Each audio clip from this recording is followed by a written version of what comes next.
সেই ধারাবাহিকতায় ১৫০০ বছর পরে যখন আমি শুনি এই এনসিটিভির সদস্য রাখাল রাহা আমার নবীকে নিয়ে কটূক্তি করেছে, আমার আল্লাহকে নিয়ে কটূক্তি করেছে, তখন আমরা বরদাস্ত করতে পারি নাই। আরে উমরের হাতে তলোয়ার ছিল, নবীর বিরুদ্ধে কথা বলার কারণে কল্লা কেটে আলাদা করে দিয়েছে, কিন্তু বাংলাদেশে ইসলামী ল নেই। না থাকলেও পতাক পরিষ্কার, হাদিস অক্ষত, হাদিস কিয়ামত পর্যন্ত থাকবে।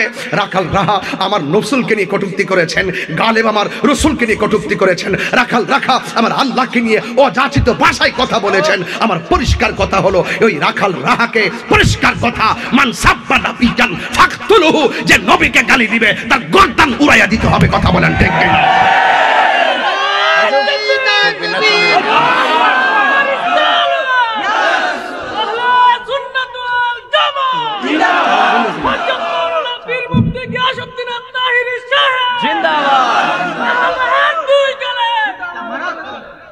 আল্লাহু আকবার, জোরে বলেন। ভাইরা আমার, কথা পরিষ্কার, কথা পরিষ্কার। আমাকে আপনি গালি দেন, আমি কিছু বলবো না, খোদার কসম কিছু বলবো না। রাসূলুল্লাহকে গালি দেন, কিছু বলবো না। অনেক মানুষ বলে যে তাহিরি এই দালাল ওই দালাল। আমি সবসময় ফলো করেছি, যেই লোকটা আমার নবীকে ভালোবাসে আমি তাকে ভালোবেসেছি। সেই ভালোবাসার পেছনে ছিল মদিনাওয়ালার মহব্বত। কথা বলেন ঠিক কিনা? খোদা কি কসম, দুনিয়ার কোনো লোভ লালসার জন্য নয়। দুনিয়ার কোনো লোভ লালসার জন্য হলে ভালো ভালো চেয়ার পেতাম দুনিয়ার। এই চেয়ার প্রতিদিন আল্লাহ আমাকে দেয়। এই যে চেয়ার, 19-22 বছর ধরে এই চেয়ারে বসে 19 বছর চিফ গেস্টের মর্যাদায় কথা বলেছি। চেয়ার নিয়ে আর চিন্তা নাই, চেয়ার নিয়ে ভাবি না। কথা একটাই, রাসূলুল্লাহর প্রেমের কথা বলি। মাল্লাহুল মাওলা ফালাহুল কুল, রবের হয়ে যান, সারা পৃথিবী আপনার হয়ে যাবে। কথা বলেন ঠিক কিনা? ট্যাগ লাগে কথা বলবেন না, ট্যাগের রাজনীতি বন্ধ করুন। আমরা এমন মানুষ না যে সুবিধা পেলে এক কথা বলবো, সুবিধা না পেলে আরেক কথা বলবো। আপনারা দেখেছেন এই ক্রাইসিস কান্ট্রিতে, ক্রাইসিস মুভমেন্টে আমি আগে যেমন ছিলাম এখনো তেমনই আছি। কথা পরিষ্কার, আমরা রাসূলুল্লাহর জন্য, নবীর প্রেমের জন্য আমরা জীবন দিতে প্রস্তুত আছি। কথা বলেন ঠিক কিনা? গোপায়ের মানুষকে কি নতুন করে কিছু বুঝাতে হবে? আরো জোরে বুঝাতে হবে? সেই সিদ্দিক আকবর রাসূলুল্লাহকে ভালোবেসেছেন, নবীর পাশে জায়গা পেয়েছেন লবিং করে নয়, নবীর পাশে জায়গা পেয়েছেন ভালোবাসার কারণে। কথা বলেন ঠিক কিনা? ঠিক। আমরা বিশ্বাস করি এই দেশের মানুষ যদি নবীর মোহাব্বত নিয়ে নামাজে দাঁড়িয়ে যায়, সেই নামাজ আপনার মেরাজ হয়ে যাবে। সেই নামাজ কি হয়ে যাবে? মেরাজ হয়ে যাবে, মেরাজ হয়ে যাবে। নামাজ পড়বেন, হুজুরি কলবে পড়বেন, যার হাত থেকে মানুষ নিরাপদ না। রাসূল 3 ধরনের নিরাপত্তার কথা বলেছেন। একটা বলেছেন সামাজিক নিরাপত্তা, আরেকটা বলেছেন অর্থনৈতিক নিরাপত্তা, আরেকটা বলেছেন সুস্বাস্থ্যের নিরাপত্তা। এই নিরাপত্তাগুলো আল্লাহর পক্ষ থেকে, একটা সমাজ নিরাপত্তা থাকা মানে হলো আল্লাহর পক্ষ থেকে সবচেয়ে বড় নিয়ামত। কথা বলেন ঠিক কিনা? আপনার জান আমার কাছ থেকে সেফটি, আমার জান আপনার কাছে সেফটি। হায়াত মৌতের মালিক একজন। কেউ কাউকে দুনিয়ার কোনো লোভ লালসা কিংবা মুহে পড়ে হাতের মধ্যে অস্ত্র নিয়ে তাকে আঘাত করবেন না। মনে রাখবেন, কেউ যদি কাউকে মেরে ফেলে সে যেন পৃথিবীর মানুষগুলোকে মেরে ফেললো। আজকে যখন আমি গাড়ির মধ্যে বসেছিলাম দেখলাম যে একটা মুরব্বী দাঁড়িয়ে এত বড় বড় পা গুলো বাঁধছে, গাড়ির গার পর্যন্ত রশি দিয়ে বাইন্দা টানা দিছে, মুখটা বন্ধ করে পানির মধ্যে ফেলে দিয়েছে। ওই 2টা রশির মাঝখান দিয়া বাঁশ ঢুকাইয়া পানি থেকে তার লাশটা তুলতেছে। কিরে ভাই, কারণটা কি? একমাত্র কারণ হলো আমরা হৃদয় দিয়ে রবকে ধারণ করতে পারি না, আমরা হৃদয় দিয়ে আমার রাসূলুল্লাহকে ধারণ করতে পারি না। যখন আমাদের হৃদয়টা দুনিয়ামুখী হয়ে গেছে তখন আমরা পশুর চাইতে কাপুরুষের মতো কাজ করতে দ্বিধাবোধ করি না। কথা বলেন ঠিক কিনা? এই জন্য আল্লাহ বলছেন, ইন্না সলাতা তানহা আনিল ফাহশাই ওয়াল মুনকার, নিশ্চয়ই নামাজ মানুষকে অশ্লীল এবং খারাপ কাজ থেকে দূরে রাখে। চিৎকার মেরে বলেন সুবহানাল্লাহ। আল্লাহর হাবিবের কাছে যখন তিনি মুদ্রাগুলো নিয়ে এসেছেন, ঠিক ওই মুহূর্তে আয়েশা সিদ্দিকা রাদিয়াল্লাহু তাআলা আনহা বলতেছেন, আমার রাসূল আমাকে এত ভালোবাসেন, আমার রাসূল আমাকে এত ভালোবাসেন, আমার মনে হয় আমার রাসূল আমাকে সেই স্বর্ণ মুদ্রা, সেই মুদ্রাগুলো আমাকে দিয়ে দিবেন। কিন্তু রাসূল তো ইনসাফওয়ালা। আয়েশা সিদ্দিকাই তো শুধু স্ত্রী না, আরও তো স্ত্রী আছেন, একজনকে দিলে তো আরেকজন কষ্ট পাবে। রাসূল বলছেন, আয়েশা আমি চলে যাচ্ছি, আমি আল্লাহর রবের দিদারে চলে যাব, কিন্তু একটা কথা বলে দিয়ে যায়, এই মুদ্রাগুলো তুমি গরিবের মধ্যে বিতরণ করে দিও। চিৎকার মেরে বলুন না সুবহানাল্লাহ। রাসূল বলছেন, একটা এতিমের মাথার উপরে হাত রাখলে হাতের নিচে যতটা চুল থাকবে সেই পরিমাণ নেকি আল্লাহ পাক তাকে দান করে দিবে। বলুন না সুবহানাল্লাহ। খবরদার খবরদার, এতিমকে ধাক্কা মেরে বের করে দেওয়া যাবে না। আল্লাহর হাবিব সাল্লাল্লাহু আলাইহি সাল্লাম লাস্টে কি বলছে জানেন? তিনটা কথা শেষে বলে গেছেন। লাস্টের কথাটা ছিল আয়েশা সলাত সলাত সলাত, আয়েশা সলাত সলাত সলাত। আয়েশা সিদ্দিকা এত সৌভাগ্যবতী যার উরু মুবারকের মধ্যে রাসূল পাক মাথা মুবারক রেখে আমার আল্লাহর দিদারে চলে গেছে, ইন্তেকাল করেছে। ইন্তেকাল লা ফাউত মা লা ফাউতুন ওয়ালা মাউতুন ওয়ালা কি বাল ইন্তেকাল। রাসূল ইন্তেকাল করেছেন এক জায়গা থেকে, ইন্তেকালুম মিন হালিন ইলা হাল। রাসূল নিঃশেষ হয়ে যায় নাই। রাসূল যে আমরা মরে গেছি, রাসূল মরে গেছে এইভাবে কথা বলা বেয়াদবি, কথা বলেন ঠিক কি না? লা ফাউতুন ওয়ালা মাউতুন বাল ইন্তেকালুম মিন হালিন ইলা হাল। এটা শেফা শরীফের হাদিস। আমার ঘরে আমি নিজে আমার ছোট ভাইকে দিয়ে বের করে এবারটা বের করেছিলাম। মারহাবা জোরে বলেন না কেন? রাসূলুল্লাহর শানে কথা বলতে আজীব লাগাম দিয়ে কথা বলতে হবে। আল্লাহুম্মা সাল্লি আলা মুহাম্মদ ওয়া আলা আলি মুহাম্মদ।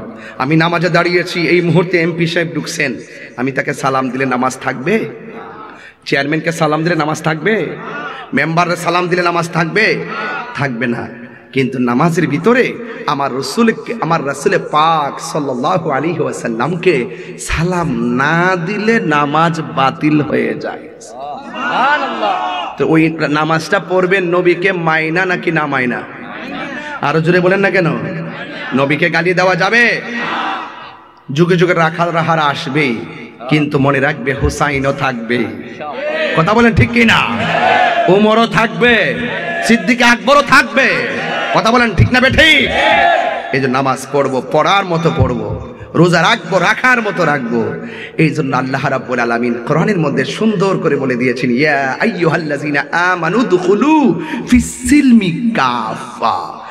সে মুসলমান হতে পারবে না যদি সে পরিপূর্ণ না হয়। হে ঈমানদারগণ, তোমরা ইসলামের মধ্যে পরিপূর্ণভাবে ইসলামে প্রবেশ করো। মান সালিমাল মুসলিমুনা মিন লিসানিহি ওয়া ইয়াদিহি। যার হাত দিয়ে কেউ নিরাপদ না, যার জবানের কথার দ্বারা কেউ নিরাপদ না, সে কখনো মুসলমান হতে পারে না। কথা বলেন ঠিক কিনা? ওই নামাজ আমরা চাই কি চাই না? আরো বড় করে বলেন, চাই কি চাই না? আমার নবী, আপনার নবী রহমাতুল লিল আলামিন বলেন, আল্লাহ রাব্বুল আলামিন আমাকে মেরাজে যাওয়ার সময় 5 ওয়াক্ত নামাজ দিয়েছেন। আমার নবী, আপনার নবী রহমাতুল লিল আলামিনকে আমার আল্লাহ ডাক দিয়ে কই, বন্ধু আপনাকে আমি 50 ওয়াক্ত নামাজ দিয়েছি, কমাইতে কমাইতে 5 ওয়াক্ত নামাজ নিয়ে এসেছি। যেই সমস্ত উম্মত 5 ওয়াক্ত নামাজ পড়বে, আমি আল্লাহ রাব্বুল আলামিন তার আমল নামায় 50 ওয়াক্তের সওয়াব দিয়ে দিব। এই নামাজ আমরা চাই কি চাই না? আর বড় করে বলুন, চাই কি চাই না? হ্যাঁ আমার যুবক ভাইয়েরা, অনুরোধ করি বলবো, আল্লাহ রাব্বুল আলামিন সালাতের অনেকগুলো অর্থ আছে। সালাত মানে হলো ইস্তেগফার, সালাত মানে হলো দুরূদ, সালাত মানে হলো ক্ষমা প্রার্থনা। আমরা নামাজ 5 ওয়াক্ত পড়ব। নামাজ পড়ার সময় আমরা সুন্দর করে আল্লাহর দিকে মোতাওয়াজ্জহ হয়ে যাব। এই জন্য আমার যুবক ভাইয়েরা, আমার নবী, আপনার নবী যখন মেরাজের মধ্যে গিয়েছেন, যাওয়ার পরে আমার আল্লাহ এমন একটা জায়গায় রাসূলকে নিয়েছেন, ওই জায়গাটা পৃথিবীর কোনো নবী দেখে নাই, পৃথিবীর কোনো রাসূল দেখে নাই, পৃথিবীর কোনো মানুষ দেখে নাই, পৃথিবীর কোনো ফেরেশতা দেখে নাই। ওই জায়গায় রাসূলকে নেওয়ার পর আল্লাহ ডাক দিয়ে কয়, বন্ধু গো, আমি আপনাকে এত সুন্দর একটা জায়গায় আনলাম, এই জায়গাটা পৃথিবীর কেউ দেখে নাই। এই কথা শোনার পরে আমার নবী চোখের পানি মোবারক ছেড়ে কান্না শুরু করলেন।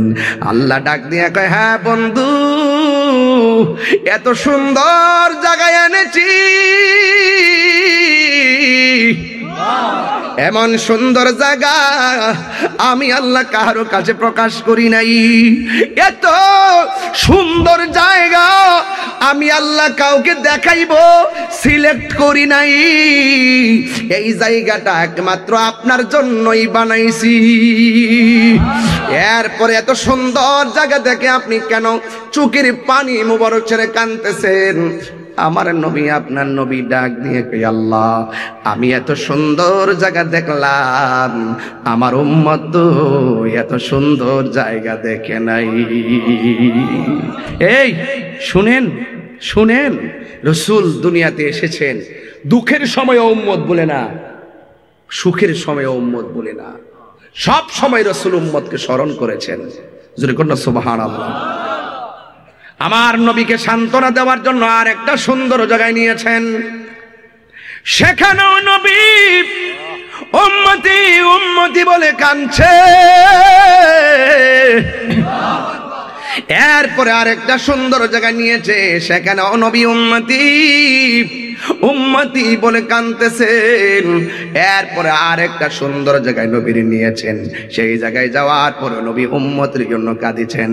1 2 3 4 5 6 7 8 9 10 11 12 13 14 15 16 17 জায়গায় আমার নবীর এমন জায়গা দেখাইছে গো, সেখানেও নবী যায় উম্মতকে ভুলে না। আল্লাহ কয় বন্ধু আপনার জন্য, আমার নবীকে আমার উম্মতের কি? আল্লাহ কয় বন্ধু একমাত্র আপনার জন্য। নবী বলে আল্লাহ আমার উম্মতকে দিলাই কি? জোরে জোরে কি আল্লাহু আকবার বলা যাবে না? আল্লাহ ডাক দিয়ে বন্ধু ও আমার হাবিব 17টা জায়গায় আপনারে ঘুরাইছি, 17টা জায়গায় আপনার উম্মতের জন্য